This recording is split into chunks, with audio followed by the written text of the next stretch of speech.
Hi to everyone, welcome back to the Vijita Rajkumar online classes for the MPHW medical and health related videos. Today I am going to discuss about the final practicals and a practical record in the subject of the midwifery for the MPHW second year students belongs to section C.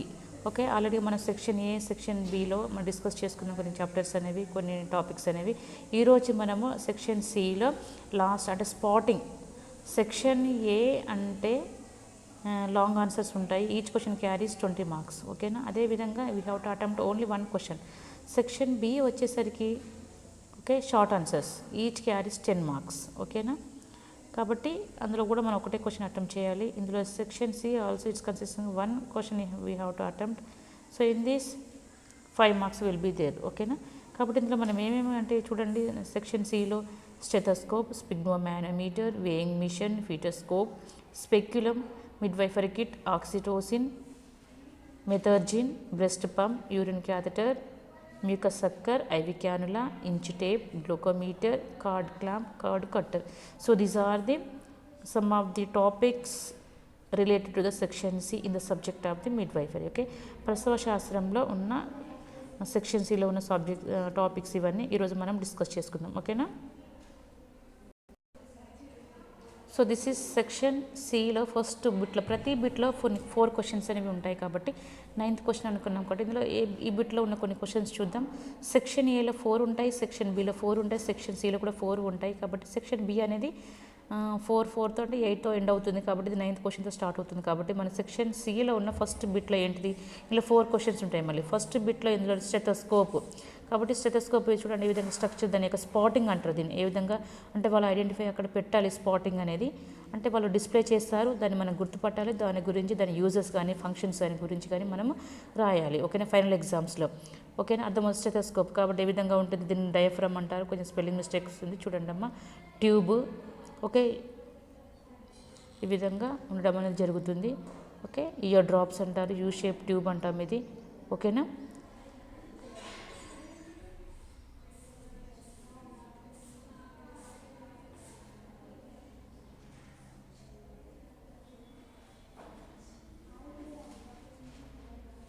Okay ఏమేమి దాని యొక్క functions ఏమో చూద్దాం కదా. అంటే ఏ విధంగా use చేయాలి, మానవుని యొక్క హృదయ స్పందన వినడానికి దీన్ని ఉపయోగిస్తారు, మనిషి జీవించి ఉన్నదో లేదో తెలుసుకోవడానికి ఉపయోగిస్తారు. అదేవిధంగా మానవుని యొక్క నార్మల్ హార్ట్ రేట్ అనేది 70 to 80 బీట్స్ పర్ మినిట్గా కొట్టుకుంటుంది కాబట్టి ఆ విధంగా తెలుసుకోవడానికి. ఓకేనా, స్టెథోస్కోప్ ఇవే కాకుండా స్టెథోస్కోప్ తోటి ఫీటస్ యొక్క హార్ట్ రేట్ను కూడా గమనించవచ్చు. ఓకేనా, ఫీటోస్కోప్తో చెక్ చేస్తాం. ఈవెన్ దో కూడా మనము బేబీ యొక్క ఫీటస్ యొక్క హార్ట్ బీట్ మనం వినడానికి, అదేవిధంగా లంగ్స్ యొక్క ఊపిరితిత్తుల యొక్క దానికి వీజింగ్ సౌండ్స్ మనం వినడానికి. ఓకే, అదేవిధంగా కొన్ని రకాల హెల్త్ సమస్యలు మనం ఐడెంటిఫై చేయడానికి. సో డాక్టర్స్ కంపల్సరీగా ఈ యొక్క పరికరాన్ని ఉపయోగించి వాళ్ళు ఫిజికల్ ఎగ్జామినేషన్ చేసేటప్పుడు దీన్ని ఉపయోగిస్తారు. ఓకేనా, so these are the some of the purpose of the stethoscope. ఓకేనా, ముఖ్యంగా ఏంటంటే హృదయ స్పందన వినడానికి, మనిషి జీవించిందని తెలుసుకోవడానికి, అదేవిధంగా ఫీటస్ యొక్క హార్ట్ బీట్ తెలుసుకోవడానికి. ఓకే, అదేవిధంగా లంగ్స్ యొక్క మనకు సౌండ్స్ వినడానికి కూడా మనము దీన్ని ఉపయోగించడం అనేది జరుగుతుంది. Okay, this is the purpose of the stethoscope. This is the next question is that sphygmomanometer. ఓకేనా, స్పిగ్మోమానోమీటర్ ఏంటిదంటే చూడండి, బీపీ ఆపరేటర్ అని కూడా అంటారు. ఓకేనా, ఇక్కడ నేమ్స్ ఉన్నాయి, తంబు, స్క్రూ, వాల్యూ ఇవన్నీ కూడా ఉన్నాయి. సో డిఫరెంట్ బ్లాడర్ అంటారు, cuff and bladder, thumb, screw ఇవన్నీ కొన్ని నేమ్స్ అనేది రాయడం లేదు. Okay, this is the just diagrammatic రిప్రజెంటేషన్లో లేదా ఒక ఇమాజినేషన్స్గా ఇవ్వడం అనేది జరిగింది కాబట్టి. ఓకేనా, so next coming to the what is the main purpose of the sphygmomanometer ఎందుకు రక్తపీడనాన్ని కొలచడానికి ఉపయోగిస్తారు, హై రిస్క్ కేసెస్లో ఇక బీపీ తెలుసుకోవడానికి ఉపయోగిస్తారు. రక్తపీడనం యొక్క నార్మల్ వాల్యూ ఎంత ఉంది, వాల్యూ నాట్ వాల్వ్. ఓకేనా, 120/80 millimeters ఆఫ్ మెర్క్యూరీ. అర్థమవుతుందా, రక్తపీడనం అనేది మామూలుగా స్పిగ్మోమానోమీటర్ అనేది దేని చెక్ చేయడానికి ఉపయోగిస్తారు, రక్తపీడనాన్ని లేదా బీపీ ప్రెషర్ని చెక్ చేయడానికి ఉపయోగిస్తారు, బ్లడ్ ప్రెషర్ని చెక్ చేయడానికి ఉపయోగిస్తారు. ఓకేనా, అదేవిధంగా హై రిస్క్ కేసెస్లో ఒకవేళ బీపీ తెలుసుకుని నార్మలా అబ్నార్మలా ఈజీగా రక్తపీడనం యొక్క నార్మల్ వాల్యూస్ అబ్నార్మల్ ఈజీగా తెలుసుకోవడానికి ఉపయోగిస్తారు. ఒక నార్మల్ వాల్యూ ఎంత, 120/80 millimeters of mercury. Okay, so దీని ద్వారా మనం అంచనా వేసుకోవచ్చు బేబీ అంటే వ్యక్తి యొక్క కండిషన్ ఏ విధంగా ఉంది అని. ఓకే, నెక్స్ట్ క్వశ్చన్ ఏంటిదంటే వేయింగ్ మిషన్. ఓకేనా, వేయింగ్ మిషన్ అంటే తెలుసుగా బరువు కొలిచే యంత్రం లాగా అనుకుంటాం మనం. ఓకే, ఈ విధంగా ఉంటుంది. దీని మీద మన కాళ్ళు పెట్టుకొని మనము మన బరువు కూడా చెక్ చేసుకోవచ్చు. ఇతరులు కూడా మన బరువును చెక్ చేసి చెప్పగలుగుతారు. ఓకేనా.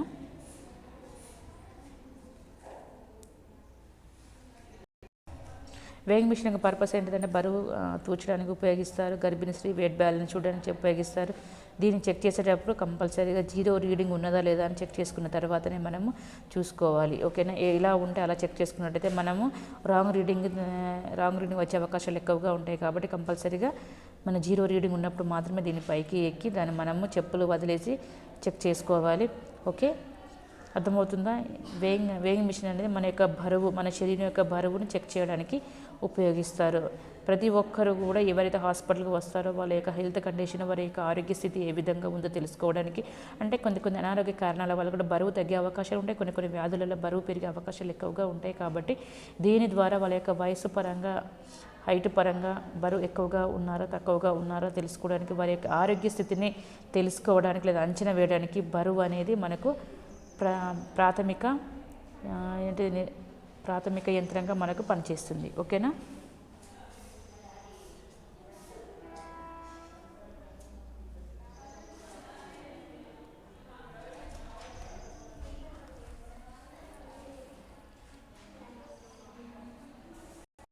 So this is about the foetoscope.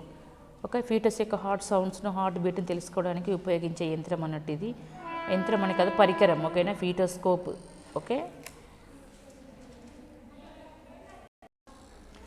Okay, ఫీటోస్కోప్ చూడండి. ఇక్కడ ఫీటోస్కోప్ గర్భధారణ సమయంలో పిండం యొక్క హృదయ స్పందన తెలుసుకోవడానికి మరియు హృదయ స్పందన రేటు తెలుసుకోవడానికి ఉపయోగిస్తారు. అర్థమవుతుందా. గర్భధారణ సమయంలో పిండం యొక్క హృదయ స్పందన తెలుసుకోవడానికి మరియు హృదయ స్పందన రేటు తెలుసుకోవడానికి కూడా, స్పందన ఏ విధంగా ఉందని తెలుసుకోవడానికి, అదేవిధంగా నార్మల్ హార్ట్ బీట్ ఎంత బేబీ యొక్క 120 to 140 బీట్స్ పర్ మినిట్గా ఉంటుంది. ఈ యొక్క పరికరం ద్వారా ఫీటస్కు సంబంధించిన సమాచారాన్ని తెలుసుకోవచ్చు. ముఖ్యంగా ఫీటోస్కోప్ సహాయంతోటే మనము బేబీ జీవించి ఉన్నదా లేదా అని తెలుసుకో. ఎందుకంటే ఫీటోస్కోప్ సహాయంతో మనం హృదయస్పందన రేటు తెలుసుకుంటాం. కాబట్టి హృదయస్పందన రేటును బట్టి బేబీ కండిషన్ ఏ విధంగా ఉంది, నార్మల్గా ఉందా, అబ్నార్మల్గా ఉందా, ఏదైనా ప్రమాదకరంగా స్థితిలో ఉందా, జీవించి ఉందా తెలుసుకోవడానికి మన ఫీటోస్కోప్ని ఉపయోగిస్తాం. Okay, so next one is the speculum. చూడండి, ఈ విధంగా మామూలుగా పర్వేచనల్ ఎగ్జామినేషన్ చేసేటప్పుడు వెజైనా అనేది లోపల inner parts of the vagina మనకి ఈజీగా తెలుసుకోవడానికి ఈ స్పెక్యులం సహాయంతో visualisation of the vagina we can easily find out the inner parts of the vagina తెలుసుకోవడానికి స్పెక్యులం అనే పరికరాన్ని మనం ఉపయోగించి మనం చూడవచ్చు. ఓకేనా. ఎక్కువగా డీజీఓ, డాక్టర్ ఇన్ గైనకాలజిస్ట్ అంటాం. ఓకేనా. ఈ డాక్టర్ గైనకాలజిస్ట్ ఓబీజీ, డీజీఓ అంటే డాక్టర్ ఇన్ గైనకాలజీ అండ్ ఆబ్స్టెషన్. అంటే వాళ్ళు డెలివరీస్ కండక్ట్ చేయడమే కాకుండా ఆడవారిలో ఉండే ప్రత్యుత్పత్తి అవయవాలకు సంబంధించిన వ్యాధుల యొక్క నిర్ధారణ మరియు చికిత్స ఇచ్చే డాక్టర్స్ ఈ యొక్క పరికరాలను ఉపయోగించి నిర్ధారణ చేయడానికి ఉపయోగించవచ్చు. ఓకేనా. ఎందుకంటే కొన్నిసార్లు సర్వైకల్ ప్రాబ్లమ్స్ కానీ సర్వీసైటిస్ కానీ, అదేవిధంగా సర్వైకల్ క్యాన్సర్స్ కానీ, కొన్ని పర్వేచనల్ ఎగ్జామినేషన్లో కొన్ని ప్రాబ్లమ్స్ అప్పుడు మనం ఈజీగా ఈ యొక్క పరికరం సహాయంతో లోపల ఉన్న ప్రాబ్లమ్స్ నిర్ధారించడానికి మనం ఉపయోగించుకోవచ్చు. ఓకే, అర్థమవుతుందా. చూడండి, ఇక్కడ స్పెక్యులం అనేది ముఖ్యంగా లోపలి భాగాన్ని పరిశీలించడానికి శారీరక మార్గము లేదా కుహరాన్ని విడదీసే వైద్య పరికరం. ఓకే, లోపలి భాగాన్ని పరిశీలించడానికి మామూలుగా ఏం చేస్తారు, బయట నుంచి మనం లోపలికి పెడతారు. మామూలుగా ఇట్లా బయట నుంచి వెజైనా దగ్గర ఈ విధంగా పెట్టడం ద్వారా, వెజైనా సహాయంతో పెట్టడం లోపల ఉన్న భాగాన్ని పరిశీలించడానికి ఉపయోగిస్తారు. అదేవిధంగా శారీరక మార్గం లేదా కుహరాన్ని విడదీసే ఒక వైద్య పరికరం. కుహరం అని లోపలికి మూసుకొని ఉంటుంది కాబట్టి ఇది లోపలికి ఇన్సర్ట్ చేయడం ద్వారా ఆ యొక్క కుహరం అనేది విడదీసి లోపలి ఉన్న భాగాలను మనకి ఈజీగా కనిపించడానికి ఉపయోగిస్తారు. అదేవిధంగా ఏంటంటే దీనిలో అనేక రకాలుగా ఉపయోగిస్తాం. ఓకే, అనేక రకాలుగా ఉపయోగించడం అనేది జరుగుతుంది. స్పెక్యులంలో అనేక రకాలు ఉంటాయి. అవి ఉపయోగించే విధానాన్ని బట్టి స్పెక్యులంని అనేక రకాల పేర్లతో పిలువబడతాయి. ఒకటి నాసికా స్పెక్యులం, ఓకే, ముక్కు లోపలి స్రావాలను వాపును గమనించడానికి ఉపయోగిస్తారు. అదేవిధంగా స్పర్మ్ స్పెక్యులం, స్పర్మ్ టెస్ట్ కంటే మగవారిలో వీర్య కణాల సంఖ్యను తెలుసుకోవడానికి, వీర్య కణాలను చెక్ చేయడానికి ఉపయోగిస్తారు. అదేవిధంగా ఆప్థాల్మిక్ స్పెక్యులం అంటే వైర్ స్పెక్యులం, ఇది కనురెప్పల తిరగడం కోసం కనురెప్పల గురించి తెలుసుకోవడానికి, వాటి ఎలా ఉన్నాయో తెలుసుకోవడానికి ఉపయోగిస్తారు. So this are the some of the speculum. Speculum అంటే నథింగ్ బట్ ద లోపలి భాగాన్ని పరిశీలించడానికి ఉపయోగిస్తారు. ముఖ్యంగా కస్పస్ స్పెక్యులం అంటారు. ఓకే, కస్పస్ స్పెక్యులం అంటే visualisation of the inner parts of the vagina. Okay, యోనిలోని భాగాలను గుర్తించడానికి ఈ యొక్క స్పెక్యులం అనేది ముఖ్యంగా గైనకాలజీ డిపార్ట్మెంట్లో ఎక్కువగా డాక్టర్స్ ఉపయోగించడం అనేది జరుగుతుంది. ఓకే, అనేక రకాల స్పెక్యులమ్స్ ఉన్నాయి, కానీ ఈ స్పెక్యులం అనేది మన విరివిగా మిడ్వైఫర్లో ఉపయోగించే స్పెక్యులం ఏంటంటే కస్పస్ స్పెక్యులం అని అంటారు. ఓకేనా.